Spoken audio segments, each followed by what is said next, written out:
Growing up, Ethan Carter believed he was one of the lucky ones. His family wasn't wealthy, but they always told him that education would be his ticket to a better life. From the time he was 10 years old, his parents constantly reminded him that his future was secure because his grandmother had left a special college fund just for him before she passed away. "Your grandma wanted you to become something great," his mother would say whenever he brought home good grades. His father would smile proudly and add, "Study hard, son.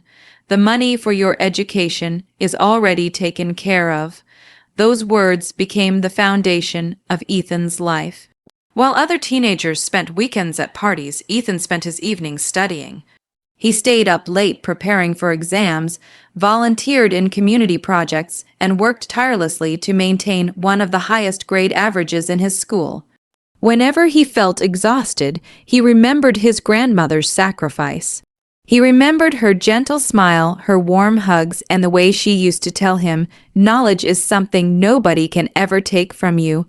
Those words pushed him forward. By the time Ethan reached his senior year of high school, he had become one of the top students in the state. Teachers praised his dedication, and guidance counselors encouraged him to apply to some of the country's best engineering programs. The day the acceptance letter arrived from Westbridge University was one of the happiest moments of his life. His hands trembled as he opened the envelope. "Congratulations." That was all he needed to read before shouting with excitement. His parents hugged him. His older brother, Ryan, patted him on the back. The entire family celebrated over dinner. For the first time, Ethan felt like every sacrifice had been worth it. The future he had dreamed about for years was finally within reach. Over the next few months, Ethan eagerly prepared for university. He purchased notebooks, researched dormitories, and planned the classes he wanted to take. Whenever tuition came up, his parents always gave the same answer: "Don't worry about it. The college fund covers everything. We've handled it." Ethan trusted them completely. Why wouldn't he? They were his family. As summer approached, Westbridge University sent final enrollment documents. Ethan carefully completed every form and submitted everything before the deadline. Then one afternoon, just 3 weeks before classes were scheduled to begin, his phone rang. The caller ID displayed the university's financial office. At first, Ethan assumed they were calling to confirm payment details. Instead, the woman on the line sounded concerned. "Mr. Carter, we're contacting you regarding your outstanding tuition balance." Ethan frowned. "Outstanding balance? Yes. According to our records, no tuition payment has been received." His heart skipped a beat. "There must be a mistake," he said quickly. "My family has a college fund." The woman paused. "I'm sorry, sir, but we have not received any payment from that account." A cold feeling spread through Ethan's chest. "Could you check again? We've checked multiple times. Unless payment is received soon, your enrollment may be canceled." The call ended. Ethan sat frozen in silence. Nothing made sense. For years, his parents had promised the money was waiting for him. For years, they had assured him everything was secure. There had to be some misunderstanding. That evening, Ethan rushed home holding the university letter. His parents were sitting in the living room watching television. "Dad," Ethan said nervously, "the university says they never got the tuition payment." His father's expression changed for only a fraction of a second before returning to normal. "What? They say the account hasn't paid anything." His mother immediately shook her head. "That's impossible. Then why are they saying it?" His parents exchanged a brief glance, a glance Ethan had never noticed before. One filled with tension. His father stood up. "Don't worry about it. It's probably a paperwork error. But they're threatening to cancel my enrollment. We'll handle it." The answer should have reassured him. Instead, for the first time in his life, Ethan felt something strange. Doubt, as he walked upstairs that night, he couldn't shake the uneasy feeling growing inside him. For years, he had trusted every promise his family made, but deep down, a question had begun to form. What if the university wasn't the one making a mistake? And what if the truth was far worse than he could imagine? The next morning, Ethan woke up with a knot in his stomach. Normally, he would have trusted his parents without question. They had always presented themselves as caring and responsible, especially when it came to his future. But something about their reaction the night before kept bothering him. It wasn't just what they said. It was how they said it, the nervous glance between them, the hesitation in his father's voice, the way his mother avoided eye contact. For the first time in his life, Ethan felt as though he was standing outside his own family, looking in. 3 days passed, then a week. The university continued sending notices about the unpaid tuition, yet his parents never mentioned fixing the issue. Every time Ethan asked, they gave him vague answers. "We're working on it. The bank is sorting things out. Stop worrying so much." But Ethan couldn't stop worrying. His entire future depended on that money. One afternoon, while helping his father organize paperwork in the home office, Ethan noticed a folder labeled Education Fund. His heart raced. As soon as his father stepped outside to answer a phone call, Ethan carefully opened it. The folder was almost empty.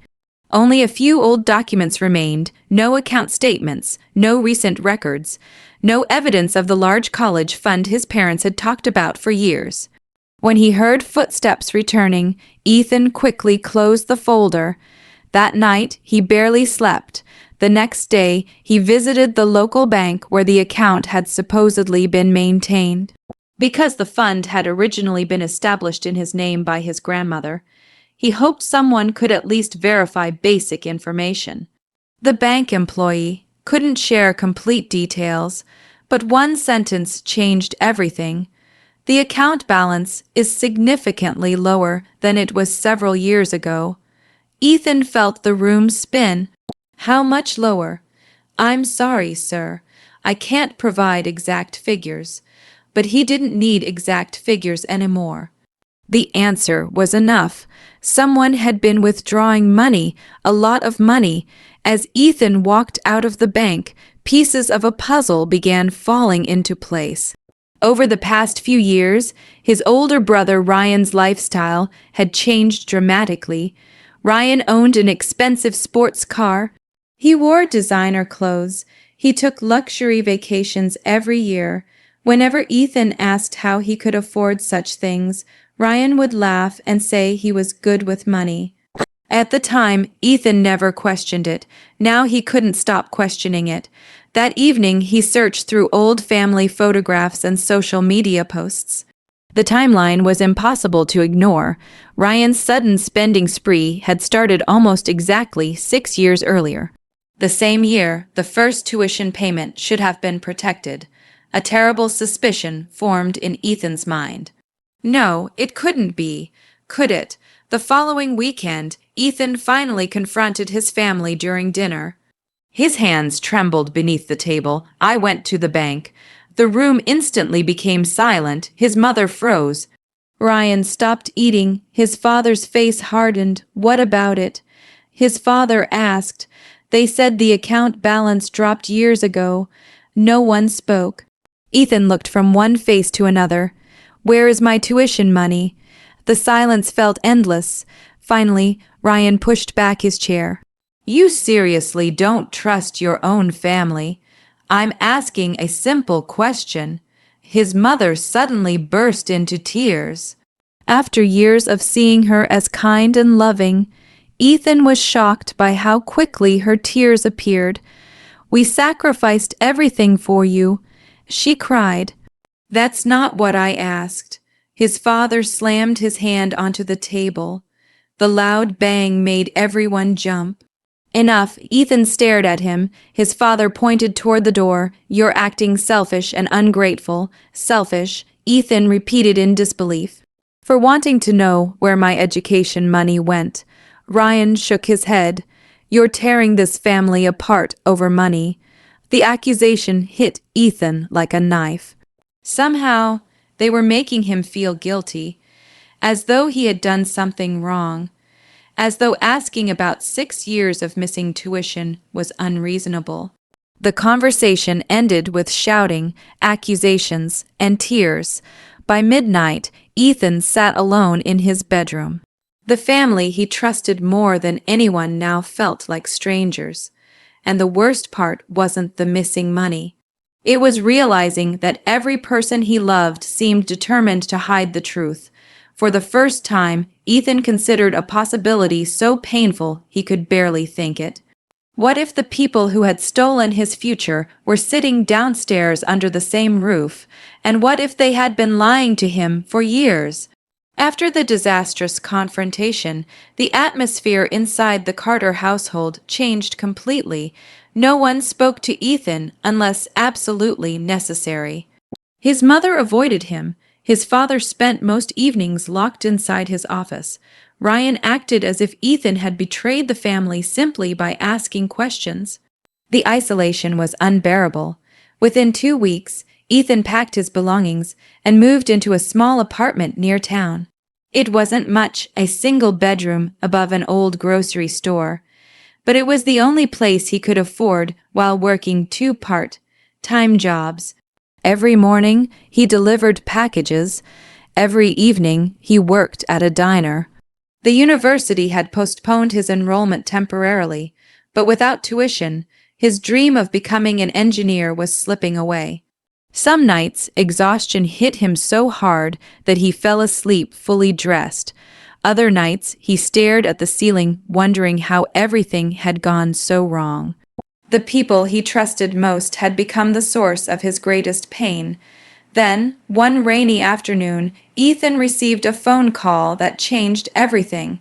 It was from his grandfather. His voice sounded weaker than Ethan had ever heard. "Ethan," Grandpa said softly.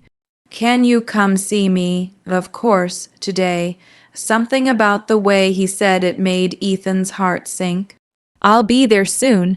When Ethan arrived at the small farmhouse where his grandfather lived, he immediately noticed how fragile the old man looked. The once strong farmer who had spent decades working the land now seemed smaller somehow, older, tired. The illness everyone had whispered about was clearly getting worse. Grandpa smiled when Ethan entered the room. "There's my boy."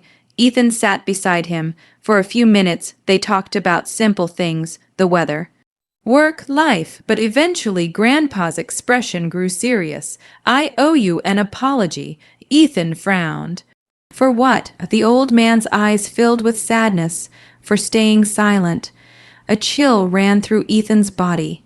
Grandpa slowly reached toward the nightstand, and beside his bed, from the drawer, he removed a small brass key. Then he pointed toward an old wooden chest sitting in the corner of the room. It was dark brown, worn with age, and secured by a heavy lock. "Bring me that box." Confused, Ethan carried it over and placed it on the bed. Grandpa handed him the key. "Open it." The lock clicked open. Inside were dozens of neatly organized envelopes, folders, and documents. Ethan stared at them. "What is all this?" Grandpa took a deep breath. The truth. His hands began shaking as he opened the first folder. Bank statements, transfer records, account summaries, receipts, hundreds of pages. The dates stretched back 6 years. As Ethan flipped through them, his face slowly turned pale. Each document told the same story. Money had been withdrawn repeatedly from his college fund. Thousands of dollars at a time, every year, every semester, every opportunity. The account his grandmother had created for his education had been drained piece by piece. His stomach twisted. "No." Grandpa nodded sadly. "I'm afraid it's true." Ethan grabbed another folder, then another. The evidence became impossible to deny. There were copies of transfers linked directly to his parents. There were records showing payments made toward Ryan's business, luxury purchases, vehicle loans, vacation expenses. Every missing dollar had gone somewhere, and none of it had gone toward Ethan's education. Tears blurred his vision. They stole it. The words barely escaped his lips. Grandpa closed his eyes. Yes. Ethan felt as though someone had punched him in the chest. For years he had hoped there was some misunderstanding, some mistake, some explanation. Instead, the truth was far worse. His family had knowingly stolen the future his grandmother wanted for him. "Why didn't you tell me sooner?" Ethan whispered. Pain filled the old man's face because I kept hoping they'd do the right thing. He looked toward the window. Every year I confronted them. Ethan stared at him. "You knew. I knew from the beginning." Grandpa's voice cracked. "They always promised they would repay the money before you needed it, but they never did. No." Silence filled the room.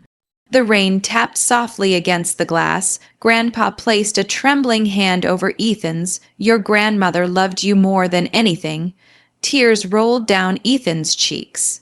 "I know, that's why I kept every receipt." He pointed toward the box. "I made copies of everything." Ethan looked at the mountain of evidence. Years of records, years of lies, years of betrayal. Grandpa squeezed his hand one final time. "Promise me something." "What?" The old man smiled weakly. "Don't let this destroy you." Ethan swallowed hard. "I don't know if I can." "You can." Grandpa's eyes shone with pride. "Because unlike them, you're stronger than money." For the first time since discovering the truth, Ethan felt something besides heartbreak. Determination. The evidence was finally in his hands. The lies were no longer hidden. And although his family had stolen 6 years of his future, they were about to learn a lesson they never expected. The truth had survived inside one locked box, and now it was finally free. 3 weeks after Ethan received Grandpa's locked box, the old man passed away peacefully in his sleep. The loss shattered Ethan. Grandpa had been the only member of the family who truly cared about protecting him, the only one who had preserved the truth when everyone else chose lies. Standing beside the grave after the funeral, Ethan felt grief and gratitude mixed together. As the other relatives slowly walked away, he remained behind. The wooden box rested under his arm. The evidence inside had become more than documents. It had become a promise that Grandpa's faith in him would not be wasted. For months afterward, Ethan worked tirelessly. He met with attorneys. He organized every receipt, bank statement, transfer record, and copy that Grandpa had saved. The case was overwhelming. 6 years of stolen tuition money had left a complicated financial trail. But the evidence was undeniable. Every withdrawal, every transfer, every purchase, everything pointed back to his parents and Ryan. When legal notices finally arrived at the Carter family home, panic spread quickly. For years they had hidden behind excuses. Now they were facing facts. His father called repeatedly. His mother left emotional voicemails. Ryan sent angry messages accusing Ethan of destroying the family. But Ethan no longer felt guilty. The family had destroyed itself the moment they chose greed over honesty. Months later, the case reached court. Relatives who had once criticized Ethan attended the hearings. Many expected the matter to be exaggerated, a simple misunderstanding, a family dispute. Instead, they watched the evidence unfold piece by piece. The judge reviewed thousands of pages of documentation. Grandpa's records were meticulous. Every receipt matched. Every transaction aligned. Every lie collapsed. When the final ruling was announced, the courtroom fell silent. The court ordered full repayment of the stolen tuition fund, not only the original amount, but also years of accumulated interest. The total was significantly larger than what had originally been taken. Ethan closed his eyes as the decision was read. For the first time in years, he felt justice, not happiness, not revenge, justice. Outside the courthouse, several relatives approached him. Some looked ashamed, others couldn't meet his eyes. One aunt began crying. "We should have believed you." Ethan simply nodded. The apology came years too late, but at least the truth was finally known. The consequences for his family arrived quickly. Ryan's business, which had been built partly with stolen money, began losing customers. People no longer trusted him. Investors backed away. Within a year, the company collapsed. His parents faced financial hardship as they repaid the court judgment. But what they lost wasn't money. It was something far more valuable. Trust. Once broken, it never fully returned. Meanwhile, Ethan focused on rebuilding his life. The recovered funds allowed him to enroll at Westbridge University at last. Walking across campus on his first day felt surreal. For years, that dream had seemed impossible. Now he was finally living it. He studied harder than ever, determined to honor both his grandmother's sacrifice and grandpa's courage. Years passed, graduation day arrived. The auditorium overflowed with families celebrating their loved ones. As valedictorian of the engineering program, Ethan had been chosen to give the commencement speech. Standing at the podium, he looked across the crowd. Near the back sat several relatives. Even his parents had come. They looked older now, quieter, smaller somehow. Ethan held no hatred anymore. Life had already delivered its own judgment. He adjusted the microphone, then smiled. "There was a man in my life who taught me that truth matters." The audience listened carefully. "He taught me that integrity is worth more than money, and that character is revealed when nobody is watching." Ethan glanced toward the sky through the auditorium windows. "Everything I achieved today is possible because one person refused to let the truth disappear." Emotion filled his voice. "My grandfather." The crowd applauded. Ethan felt tears forming, not tears of sadness, tears of victory. Years later, after graduation, Ethan founded a successful engineering company. The business grew rapidly. His hard work, talent, and determination eventually made him wealthier than he had ever imagined. Ironically, he earned far more than the money his family had stolen. Yet, the greatest reward wasn't financial success. It was proving that betrayal did not define his future. One evening, Ethan placed Grandpa's old wooden box on a shelf in his office. The papers inside had changed his life. Not because they exposed a crime, but because they revealed a truth. The people who betrayed him had spent years trying to steal his future. They succeeded for a while, but they failed in the end because the sweetest revenge was never making them suffer. The sweetest revenge was becoming everything they never believed he could be. And every success he achieved became a silent tribute to the grandfather who kept 6 years of receipts in one locked box and saved his grandson's future.